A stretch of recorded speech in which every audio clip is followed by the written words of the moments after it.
자, 말씀을 8절 말씀 한번 더 읽어보도록 하겠습니다. 너희는 산에 올라가서 나무를 가져다가 저를 건축하라. 그리하면 내가 그로 인하여 기뻐하고 또 영광을 얻으리라. 나 여호와가 말하였느니라. 오늘 학교에서의 말씀의 배경이 이렇습니다. 이스라엘 백성들이 죄로 인해서 하나님께서 그들을 70년의 바벨론 포로로 끌려가게 하십니다. 그들이 70년의 포로 생활을 끝마치고 나서 예루살렘에 들어왔는데 모든 것들이 황폐해집니다. 그 배경이 되는 말씀입니다. 그리고 하나님은 그들에게 하셨던 말씀이죠. 우리가 이 말씀을 보면 약간 짜증이 나는 말씀입니다. 이유는 뭐냐면 하나님께서 그들에게 다른 것이 아니라 성전의 건축을 먼저 말씀하십니다. 이거 목사들이 잘 인용할 말씀입니다. 예배당 건축할 때. 저는 그런 말씀을 드리려는 게 아닙니다. 자, 하나님께서 왜 그러실까? 오늘 제목은 우리들에게 예배당이나 말씀을 나누고 싶습니다. 예배당은 누구의 것도 아니고 오직 하나님 것입니다. 믿으십니까? 우리가 삶의 회복의 시작은 예배로부터 시작됩니다. 그리고 그 예배당은 하나님의 거룩한 임재로부터 시작되는 것입니다. 우리가 이 사실을 잊지 않았으면 좋겠습니다. 저희들 강조하는 것이지만 예배당은 건물이 아닙니다. 예배당은 그 안에 성령을 모신 하나님의 사람들이 모시는 것입니다. 그래서 하나님께서 우리들에게 예배당을 짓기 전에 또는 예배당을 이전하기 전에 말씀하신 첫 번째의 기준이 뭐냐면 마음의 감동입니다. 감동 없는 예배당은 하나님께 원치 않으십니다. 하나님 주인이시지만 우리에게 자원함으로 명령하십니다. 자원함이란 스스로 원하는 것을 말하는 겁니다. 묻고 싶습니다. 여러분 예배당 원하셨습니까? 원했니? 묻고 싶고. 자, 말씀을 한 구절 찾아보도록 하겠습니다. 출애굽기 36장 3절 말씀. 오늘 학개서를 띄워놓으시고요. 오늘 성경 몇 구절을 함께 더 찾아봄으로써 우리가 이 정체성을 더 깊게 들여다보도록 하겠습니다. 창세기 36장 3절 말씀입니다. 잠깐만요. 출애굽기 36장 3절입니다. 137쪽 출애굽기 36장 3절 말씀. 이 부분은 광야에서 하나님께서 그들에게 성막의 설계를 주시고 어떻게 성막을 될지에 대해서 그 과정을 설명하신 내용입니다. 3절 말씀을 다 함께 한 목소리로 읽어보도록 하겠습니다. 그들이 이스라엘 자손의 성소의 모든 것을 만들기 위하여 가져온 예물을 모세에게서 받으라. 그러나 백성이 아침마다 자원한 예물을 연하여 가져왔으므로. 하나님께서 이스라엘 백성들에게 그들을 구원하시고 나서 하나님의 집을 말씀하셨고 그들에게 가장 먼저 자원함이라는 말씀을 허락하셨습니다.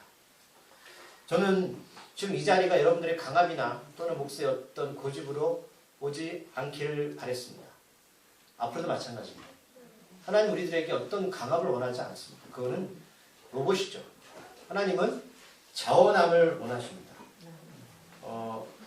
여러분 이들은 애굽에서 400년의 종살이를 하다가 갓 구원받은 백성들입니다. 하나님께서 이들에게 400년 동안의 그 노예 생활 기간 동안에 나올 때에 그냥 나오라고 말씀하지 않으셨고요. 재물을 갖고 나오라고 말씀하셨거든요. 여러분 지난주 말씀 기억나십니까? 창세기 15장 4절에서 14절에서 뭐라고 말씀하셨냐면 하나님께서 아브라함에게 약속하시면서 너희 후손들은 400년 동안 노예 생활을 할 거야. 그러면서 그냥 나오지 말고 내 자손이 큰 재물을 이끌고 나오라고 말씀하셨습니다. 돈 싫어하시는 분 손 들어보세요. 저도 좋아합니다. 사람들은 재물을 목숨처럼 생각하는 것이 잘못된 것일까요? 아닙니다. 여러분 돈 있어야 아이들 치킨 시켜주지 않나요? 여러분들 치킨은 공짜로 먹는 게 아닙니다. 우리가 여러분 교회 안에 들어오면 너무나 돈을 쉽게 생각하는데 그렇지가 않습니다. 재물은 정말 귀한 겁니다. 그런데 하나님은 구원받은 백성들한테 그런 재물을 성전에 쓰기를 원하신다는 사실입니다. 목사가 또 슬슬 이상하게 설교하죠. 괜찮습니다. 여러분 그 재물은 하나님께서 하나님 앞에 쓰임받기를 원하시는 잊지 마세요. 왜냐하면 재물은 무한합니까? 재물은 유한합니다. 무한한 것은 우리의 영원한 생명밖에 없습니다. 이게 제가 투자성을 말씀드리는 거예요. 가성비를 말씀드리는 거예요. 그럼 가성비가 뭐죠? 100원을 투자하면 1000원을 얻는 게 가성비죠. 하나님이 그 우리에게 말씀하는 거예요. 너 어디다 너의 삶을 줄래? 그럼 만약에 삼성 이건희 회장 아들이 이재용 회장님이죠. 취임하셨더라고요. 그분이 교회 다니면 이런 건물 사는 거 일도 아닌 거 아닙니까? 근데 하나님께서 그런 예배당을 원하실까요? 원하지 않으십니다. 왜냐하면 건물을 하나님이 아니시기 때문입니다. 저는 개척 때부터 제가 수차례 말씀드렸는데 저는 분주한 교회가 되기를 원하지 않습니다. 프로그램 원하지 않습니다. 그리고 교회에 오래 머무는 여러분들 되길 바라지 않습니다. 빨리 집으로 돌아가십시오. 거창한 희생이나 섬김을 바라지 않습니다. 예수님 믿는 작은 실천의 신앙이 되기를 바랍니다. 옆에 교회를 먼저 보고 웃어줄 수 있는 거면 족합니다. 작은 사탕으로 위로를 해줄 수 있는 믿음이면 족합니다. 저는 그런 교회가 되기를 앞으로 바랍니다. 경직되어지고 마치 세상의 집을 짊어진 것처럼 살지 마십시오. 얼굴만 봐도 반갑고 저 인간 앉은 자리는 내가 쳐다도 안 본다라는 여러분 그런 삶으로 살지 마십시오. 그런데 그 믿음이 내가 먼저 돼야 되는 거예요. 어떤 목사님이 부흥회 가셨는데 그랬답니다. 상처받으신 분 손 들어보세요. 교회 안에서. 근데 3분의 그 손을 들더래요. 그래서 또 질문을 드렸습니다. 그러면 상처 준 사람은 손을 들어보세요. 아무도 안 해요. 그럼 도대체 상처를 누가 줬나요? 옆에 순이가요? 철수가요? 너무 이기적이죠. 우리는 사랑받기만 바래 사랑 주지 못했습니다. 그래서 여러분들이 이제는 수동적인 신앙생활에서 능동적인 신앙생활이 되기를 바랍니다. 뿌리 깊은 교회는 오래된 교회가 아니라 먼저 믿은 어른의 모습을 보여줄 수 있는 교회가 되어야 됩니다. 제가 먼저, 그리고 직분자가 먼저입니다. 가장 힘든 일은 먼저 목사가 해야 되고요. 다음에 장로님, 집사님, 권사님 하셔야 됩니다. 틀린 얘기 하는 거 아니죠? 허리 아픈 분은 제가 빼드릴게요. 예배당은 화려함이 아니고요. 그 안에 예수님을 모신 사람들이 예수님처럼 살기 위해서 몸부림치는 장소가 되어져야 됩니다. 사랑 모일 교회가 여기에 있는 것은 저는 그런 목적이 있다고 믿습니다. 우리가 이 자리에서 주변 분들한테 웃어줄 수 있는 교회라면 여러분 우리가 전도하지 않아도요 사람들 옵니다. 그러기에 예배당에 서는 것은 영적인 축복의 기회인데 하나님이 허락하셔야 됩니다. 믿으십니까? 하나님이 허락하셔야 됩니다. 목사님 교회 많잖아요. 많죠. 하지만 하나님이 기뻐하시는 교회는 다릅니다. 그런 교회는 흔치 않습니다. 하나님은 그래서 첫 번째는 자원함을 부르셨고요. 두 번째는 하나님은 따로 사람을 부르십니다. 세우시는데 오늘 읽으셨던 다시 출애굽기 36장에 가시면 하나님은 사람을 부르십니다. 1절 말씀을 한번 읽어보도록 하겠습니다. 출애굽기 36장 1절 말씀을 읽어보도록 할게요. 아까 그 페이지도 껴놓으시기 바랍니다.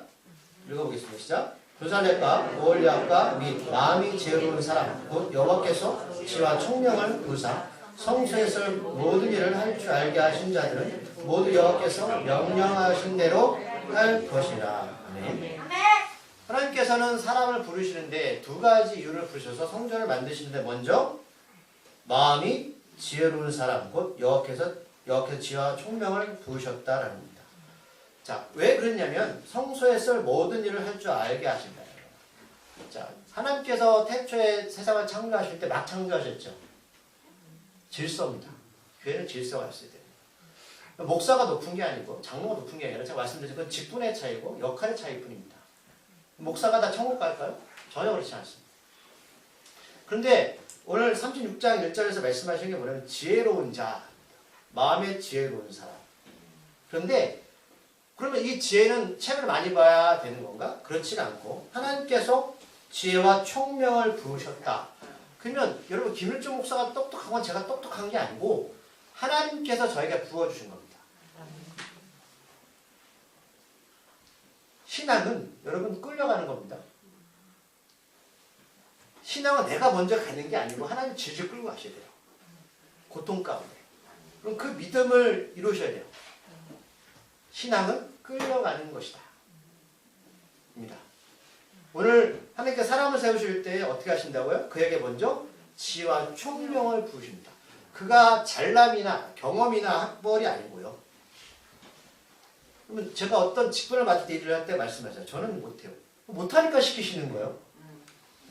그럼 잘하면 여러분들 왜 시켜요? 여러분 자격이 없습니다. 그럼 지난주에 말씀드렸지만 서울대 가서 사람 뽑으면 돼요. 하나님 그렇게 일하지 않으세요. 하나님은 저와 같은 사람을 부르십니다. 미련한 자들을 부르셔서 미련하지 않는 자들에게 본을 부르십니다. 그러니까 미련하고 약할수록 하나님은 더 사용 많이 하시죠. 그런데 우리가 잘난 척 많이 하잖아요. 두 번째는 하나님께서 명령하신 대로 해야 된다라는 겁니다. 수동적으로 끌려가는 신앙입니다. 예배당은 오늘 이스라엘 백성들한테 광야에서 시내산에 하나님께서 모세한테 뭘 주셨죠? 설계도 주셨죠. 그러면 이걸 자기 마음대로 짓는 게 아니에요. 우리가 짓지만 모든 모양과 그 안에 있는 모든 물품들은 하나님이 주신 설계대로 만들어져야 됩니다. 그거는 우리가 이루은 게 아니에요. 하나님께서 만들어 놓으신 그 은혜의 자리로 들어가야 되는 거죠. 그래서 많이 배웠던, 못 배웠던, 많이 가졌던, 못 가졌던 관계없습니다. 강팍하다는 것은 하나님의 말씀에 순종하지 않는 자들을 말씀하는 것이지 그가 세상에서 가진 어떤 것들을 말씀하는 게 아닙니다. 자, 두 가지 말씀드렸어요. 뭐라고요? 하나님께 끌려가는 신앙이래요. 지혜와 명철 하나님 주셔야 된다. 오늘 학계가 다시 가서 학계가 등장하는 이유가 거기에 있는 것이죠. 자, 그러면 하나님께서 오늘 이들에게 포로로 끌려와서 아무것도 없는 그들에게 예배당을 건축하셨을 때에 하나님께서 1장 8절에 보면 그 사람들을 부르셨죠. 먼저 부르신 거예요. 맞죠? 부살약과 올려압을 부르셨는데 그러면 이들한테 머릿속에 뭐가 있냐면 솔로몬이 건축했던 웅장한 솔로몬의 건축 그 예배당만 생각합니다. 여러분 그런 예배당 머리에 주십시오. 그거 아닙니다. 우리한테 원하시는 게 뭐냐면 오늘 8절에 다 나와 있는데 너희는 산에 올라가서 라고 말씀하고 있습니다. 하나님은 우리의 땅을 원하십니다. 그 안에 비싼 게 아니라 너희가 할 수 있는 것만큼 해. 하나님은 우리가 산에 올라가서 나무를 베는 수고를 원하신다는 사실입니다. 여러분 나무를 베는 게 그냥 이루어질까요? 가서 베고 그 나무를 어떻게 운반하실 건가요? 혼자서 할 수가 없습니다. 예배당은 우리의 수고가 그 안에 녹아 들어가야 됩니다. 하나님께서 집이 필요해서 성전이 필요할까요? 하나님의 힘이 없으십니까? 하나님 돈이 없으실까요? 금도 하나님의 것이고 은도 하나님의 것이라고 오늘 학개서 2장 8절에 기록되어 있습니다. 2장 8절 읽어볼까요? 학개서 2장 8절 은도 내 것이요 금도 내 것이니 만군의 여호와의 말이라. 아멘. 하나님의 것이라면 그 뭐라고 말씀하는 거냐면 우리가 우리의 마음을 하나님께 두고 하나님을 위해 쓴다면 이게 하나님 거면 우리한테 도로 주신다는 거죠. 역대상 29장 14절에서 다윗이 하나님께 예배당을 드리고 작정하였을 때에 저는 이 고백이 너무나 좋습니다. 뭐라고 고백하냐면 다윗의 고백입니다. 나와 나의 백성이 무엇이간데 이처럼 즐거운 마음으로 들을 힘이 있었나이까. 모든 것이 다 주께로 말미암았사오니 우리가 주의 손에서 받은 것으로 주께 드렸을 뿐이다. 아멘. 이게 신앙 고백입니다. 즐거운 마음으로 드려지는 것. 액수 중요하지 않습니다. 여러분 1억 드린 사람하고 10원 드린 사람하고 차이가 뭔지 아세요? 많이 가진 것 없는 것입니다. 하나님 1억 드린 자만 기뻐하시겠죠? 절대 그렇지 않습니다. 하나님은 이거 필요 없으십니다. 우리의 마음을 받으시죠. 근거함은 우리에게 하나님의 것이고 그것을 사용하는 동안 내가 잠시 청지기로서 살아간다는 신앙의 고백이 있다면 하나님은 그것을 통하여서 이 예배당을 하나님이 임재하시는 거처로 사용됨이 어찌 기쁘지 않겠습니까? 그러나 세상적으로 가진 것이 없을지라도 여러분 예수의 능력으로 살아간다면 그것도 하나님이 기뻐하십니다.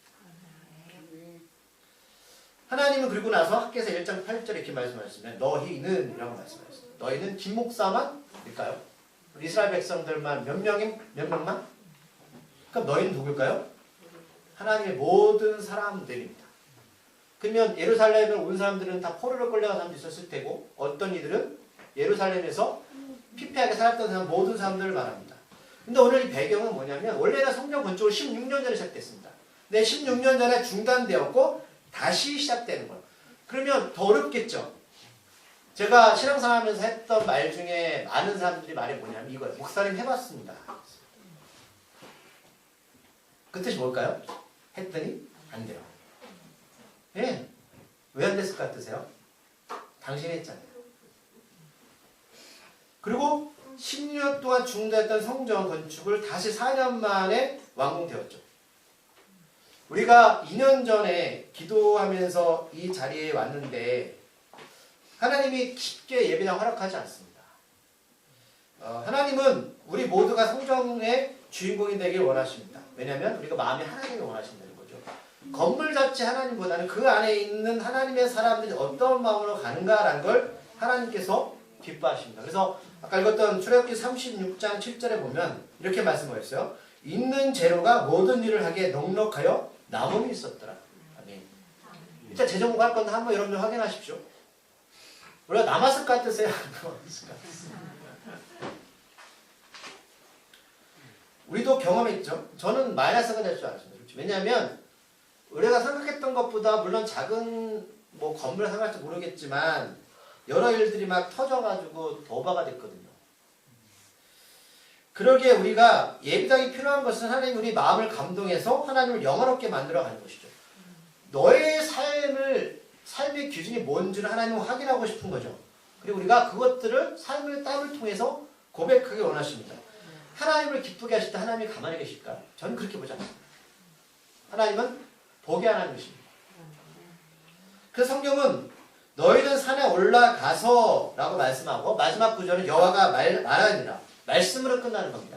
네가 말씀을 믿고 있니? 라고 우리가 묻고 계신 거죠. 성전을 세운다는 것은 여러분 그냥 성전을 세우는 게 아니라 하나님의 살아계심을 증거하는 겁니다. 우리는 능력이 안 된 거예요. 그래서 오늘 배경에 보면 하나님께서 이 때를 어떤 때였냐면 가장 바쁜 농번기 때 명령을 하십니다. 농번기 때 뭐 하는 거예요? 씨를 뿌리고 거둬야 되잖아요. 우리가 생각합니다. 하나님 한가할 때 하시면 안 돼요? 그리고 포로로 다시 끌려갔다 돌아왔잖아요. 땅 황폐하고 아무것도 없으면 제 우선순위가 뭐예요? 유식주 아닙니까? 집을 줘야 되고요. 먹을 걸 챙겨야 돼. 하나님 그때 내가 씨를 뿌려서 농사를 걷고 내 처자식을 먹여야 되는 하나님 그때 말씀하시는 거예요. 하나님 생각이 없으시죠? 그래서 오늘 흑가서 1장 4절에 이렇게 말씀하세요. 이 성전이 황폐하거늘 너희가 이때 완벽한 집에 거주하는 것이 없느냐? 이기적이죠. 하나님 너희들만 잘 살면 돼. 이 말씀하는 거예요. 하나님은 집이 필요하신 분입니까? 왜 건축하시나요? 왜 따지는 사람도 있었을까요? 여러분 이스라엘 백성이 다 아멘했을까요? 전혀 그렇지 않습니다. 저는 그렇게 믿고 싶지 않아요. 하나님 우리가 물으시는 거예요. 학교는 삶의 우선순위가 뭐냐? 그럼 하나님 여러분 이걸 다시 역설적으로 보면 그거 말씀하는 거예요. 너 농사 짓고 있지? 그거 누가 짓는 거야? 제가 짓죠. 제가 씨를 뿌립니다. 제가 거둡니다. 하나님 물으시는 거야. 그럼 너 비 누가 주니? 환경은 누가 조성하는 것 같아? 너 열심히 한번 해봐. 너희들 왜 포로로 끌려가는지 알겠어? 우리가 지금까지 살아왔던 삶의 기준들은 나의 열심이었죠. 자녀를 위해서 맞습니다. 그런데 여러분 저도 그렇지만 가난은 하나님께서 책임지셔야 됩니다. 그래서 오늘 2장 19절 말씀을 학교에서 한번 읽어볼게요. 2장 19절 읽어보겠습니다. 시작. 곡식, 종자가 아직도 창고에 있느냐? 포도나무, 무화과나무, 석류나무, 감람나무의 열매가 맺지 못하였느냐? 그러나 오늘부터는 내가 너희에게 복을 주리라. 아멘. 열심히 했는데 뭐가 없다고요? 열매가 없어요. 하나님 말씀하세요.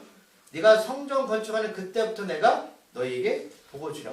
건물을 지어서 하나님 기뻐하시는 게 아니라 너희들 마음이 나에게 있다면 내가 너희 인생을 책임지겠다는 말씀하는 겁니다. 그럼 지금 우리가 이 말씀을 보면서 오늘부터는 내가 너에게 복을 주려. 여러분 외우세요. 오늘부터 내가 너에게 복을 주리라. 그럼 복을 누가 주셔야 돼요? 하나님이 주셔야 되잖아요. 기복신앙? 제가 말씀드리지만 기복신앙은 잘못됐지만 기복은 맞는 거죠. 하나님을 바라세요. 그러면 한국교회가 이렇게 성장하기의 배경을 아시죠? 아무것도 없을 때 추운 바닥에 어머니들이 눈물 바다로 기도했습니다. 그분들이 하나님을 너무 사랑해서 그렇게 했죠. 그 마음에 뭐가 있는지 아세요? 자식 때문이에요. 하나님이 야, 너 나보다 자식 더 사랑하냐? 이렇게 하셨을까요? 아니요. 어떤 장모님이 저한테 이런 고백하시더라고요. 어릴 때 가난했는데 시골에 살았는데 이런 옛날 달걀 귀했죠. 장모님 그걸 70을 갖고 왔으니까. 근데 새벽에 닭이 알을 낳으면 어머니가 새벽기도 하시면서 꼭 그 달걀을 예배당에 갖고 가십니다. 누구 줄까요? 목사님. 좀 달걀 사오지 마세요. 근데 너무 미웠대요. 저 먹기 힘든 달걀 귀한 걸 왜 목사님한테? 그러면 그 어머니가 우리 목사님을 너무 사랑해서 그 마음도 있겠지만 왜 들었을 거라 생각하세요? 하나님 보이지 않으니까 목사님한테 잘하면 우리 자녀가 잘 될 거야. 그 믿음이에요. 우리 집 달걀 많으니까 여러분 그러지 마시고요. 그분 복 받았을까요? 안 받았을까요? 받으셨어요. 이제 알겠대요. 왜 어머니가 그 따끈한 달걀을 품에 품고 갔는지를 이제 알겠대요. 제가 지금 그 나이가 되니까. 자, 이제 말씀을 정리할게요. 그 장로님의 애틋한 기도 소리 하나님이 들으셨습니다. 하나님이 참 쫀쫀하죠. 달걀 하나 받고. 그렇죠? 하나님께 복을 바라지 않으면 누구에게 복을 바라시겠어요? 여러분, 이 교회 예배당은 남들이 볼 땐 작은 예배당이지만 하나님의 사랑은 이 작은 예배당이 얼마나 잘 거예요? 같으세요? 하나님 이 세상을 채우시잖아요. 한평생 살아가시면 예배당 하나 세우는 거 정말 축복입니다. 하지만 그 자원함을 우리가 하나님 안에서 사람을 싸워가고 기쁜 마음으로 하나님께 드리는 삶의 우선순위가 되어졌을 때 하나님이 기뻐하시는 것이죠.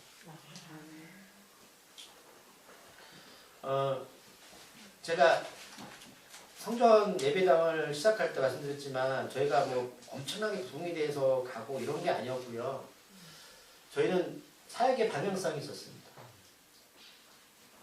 여러분 그 기도 응답 받은 거 아실 거예요. 예배당 한 켠에서 사역이 잘 안 되니까 종교 때문에 그래서 하나님 우리가 분리된 장소를 원했고 하나님이 학교 앞으로 허락하셨습니다. 제가 예배당 이전을 마음먹었던 건 어떨 때였냐면 하나님 그 마음을 주신 거였거든요. 그 어느 대전에 모임 자리 갔었는데 그 교회에서 교회 창립 몇 주년 해서 그 외국에다가 교회 건축을 한다고 그냥 넌지 말을 꺼냈거든요. 그래서 제가 그 자리에서 그랬습니다. 목사님 왜 저희 교회는 안 되나요? 그게 시가 되었습니다. 그 하나님의 마음 주신 거죠. 저는 그렇게 믿고 있습니다. 그래서 시작된 겁니다. 여러분들이 어떤 사업이나 일을 하실 때 또는 하나님께서 제가 제일 중요한 그 마음을 주실 때 기도하시며 나가시면 물론 과정이 힘들지 모르겠지만 하나님 말씀하시죠. 오늘부터 내가 너에게 복을 주시오. 우리뿐만 아니라 그 달걀로 인해 하나님 응답하셨던 그 장로님이 하신 것처럼 우리에게 하십니다. 그 믿음으로 우리가 살아가기를 소망합니다. 하나님 이 시간 우리가 예배당을 이 땅을 함께하면서 이 과정들을 보았을 때 이것은 우리의 능력이 아니었음을 고백합니다. 하나님께서 계획하시고 그 소원을 우리에게 주신 것뿐입니다. 하나님 이 예배당 안에 사랑이 가득 차는 사랑마을 교회가 될 수 있도록 주여 은혜를 베풀어 주시옵소서. 예수님의 이름으로 감사하기도 드립니다.